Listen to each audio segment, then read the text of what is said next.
How you doing? I'm Paula O'Sullivan, based in Pleasanton, County Wicklow in Ireland.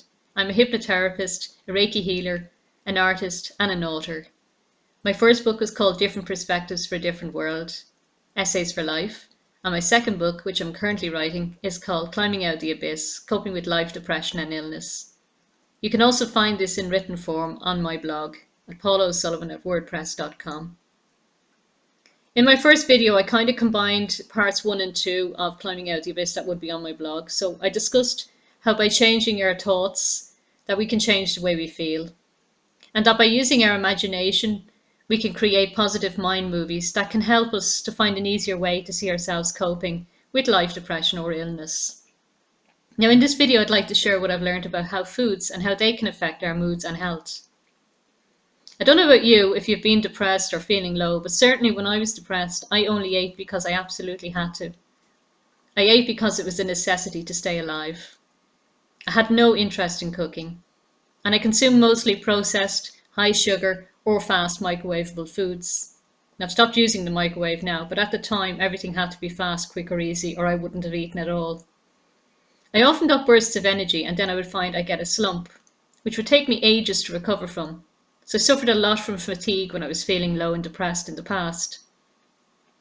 I discovered that foods contain amino acids that go directly to the brain, and these form chemicals that can produce positive or negative moods, and they can affect our energy levels. I also discovered that dopamine is a positive brain chemical, and it elevates our moods. It activates the metabolism, and it helps to establish a healthy weight. And it helps the brain to generate enough energy that it needs. And it stimulates the heart, regulates the flow of information to our brains, and it controls movement. And dopamine production is boosted by the consumption of certain foods, especially those containing the amino acid called tyrosine. So of course I had to find out what kind of foods had tyrosine in them. So some of the foods that will make you feel good for longer are fresh foods, fresh organic fruits and veg. Flax seeds, free-range chicken and turkey and eggs, and some fish. Watch out for mercury. I found that by eliminating sugary foods, processed or fatty foods, that I felt a lot better for longer, because those type of foods stimulate a negative chemical in the brain, which I can't even pronounce. But if you have a look at my blog, you'll be able to see it written down. These make you feel really, really bad in yourself. So for longer, if you want to feel better for longer, try the fresher foods. And the processed and the sugaries, maybe not necessarily, you don't have to cut them all out, but try and cut them down certainly. And watch, if you kind of watch your moods after you've eaten a certain food, you'll know which is right for you and which isn't right for you, you know. Some of the foods also have gluten in them, and I found that gluten or wheat in our diets cuts off the blood flow to the frontal cortex of the brain. Now, I didn't obviously discover this myself, but through my research I discovered this. It affects how we digest our food as well, which this contributes to feelings of depression, concentration and digestive issues as well. So maybe, you know, try it out for yourself and see what it feels right for you. Everybody's different. I also found that gluten in my research, that it was linked to actually conditions of schizophrenia. And studies showed full or partial reversal of symptoms when some people cut out gluten in their diet, gluten or wheat, and some were supplemented with a dietary supplement of glycine under test conditions. I also found that processed gluten-free foods are not necessarily healthier for you either, as they have substitutes such as rice flour, potato starch and tapioca starch. And these foods have high glycemic indexes, so that when people eat them, their blood sugar spikes. So, I mean, that could lead you into diabetes if you're not careful with that. But it's all about balance. Eat something and see how you feel, and go with that and get your tests done and everything like that. And that's probably the best way to do this. I suppose there's so much information out there, it's hard to know which is correct. And the way I take this information, I'll do the research and I'll try it out on myself and I'll see how I feel. And that's my truth. And I'm going from day to day, week to week, trying stuff out and seeing how I feel. And I think that's the best way of finding out what's true for us, because what's true for one person may not be true for another person. I also discovered that our bodies are made out of up to 70 to 80% water, and that if we're not drinking enough water, we'll actually feel low moods as well. and we'll experience pains and fatigue. I also discovered in my research that tap water contains a lot of heavy metals, chlorine, arsenic, and of course fluoride. And that fluoride is a halogen, and it competes for and displaces the body's iodine, which is essential for a healthy thyroid. Now, of course, I had a thyroid issue. I've had a thyroid issue since about 2002, I think.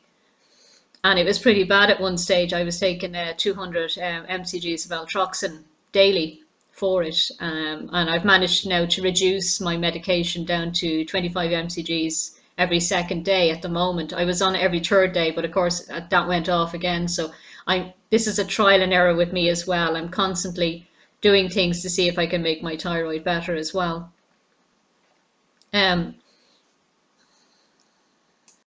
They found that clinical studies in the 70s, based on giving fluoride as a medication, either by tablet or a daily dose, 1 part per million, equivalent to 1 glass of water a day, found that it could actually destroy the thyroid gland. So fluoride is actually a neurotoxin, and it suppresses the natural release of serotonin and melatonin. And it contributes to issues of depression, dementia, Alzheimer's, sleep problems, arthritic type symptoms, osteoporosis, thyroid issues, low IQ, fibromyalgia, and much, much more. Do a little bit of research on fluoride and its effects on the body, and you'll see what I'm talking about. Drinking bottled water which has no fluoride in it, or getting a reverse osmosis system installed in your home, is a worthwhile health investment. Or you can buy fluoride-free waters from Tesco and from Dunn's and from SuperValu and all those different shops in Ireland. Some of the brands I would have used and happen to know in my research are quite safe from fluoride are Ashbeck, Percher Still Water, available in Tesco, and Highland Spring. And then Lidl would sell Carrickglen. And then other shops would sell Willow Water, Tipperary Water, Volvic, Evian, and Vitale. So I found those waters to be particularly good. And I know they kind of had low levels of fluoride or no fluoride in them because I was getting my tests done. So I constantly get blood tests to check my levels and that. So I knew what I was doing was working. And I'm on less medication now. So I can actually say, hand on heart, that's my truth. It works. These waters haven't got fluoride in them. I also discovered that teas are very high in fluoride. And teas can create arthritic pains in the body because of the high levels of natural fluoride that they contain. So teas, including green and black teas, can have, in my research I found, can have approximately 3 parts per million of fluoride per cup. And they recommend that you don't exceed more than 4 parts per million of fluoride per day. So obviously, if you're having a couple of cups of tea a day, using tap water, reboiling your kettle, all that kind of stuff increases aluminium and everything like that. I'll go into that at another time.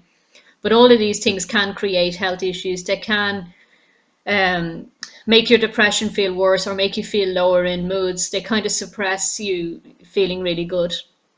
So these are just things to be watching out for. I found it better for myself. I stopped drinking tea altogether and I stopped taking green teas. I went on to herbal teas and started green juicing. I introduced kaffir into my diet. All of these things have helped me to feel better in my mood, have more energy during the day, have increased my concentration and my memory as well. So that's it for today. I hope you found that helpful and informative. Feel free to contact me. I'm always available to help anybody or advise if they're interested, or to elaborate further on what I'm talking about in the videos or on my blog. I'll share what information I have that'll help. The next video I'm going to do will be disassociating from painful memories. Again, check me out on my blog, paulaosullivan@wordpress.com, or come onto my website, www.iwantabetterlife.ie. Thanks for listening. Take care and have a good day.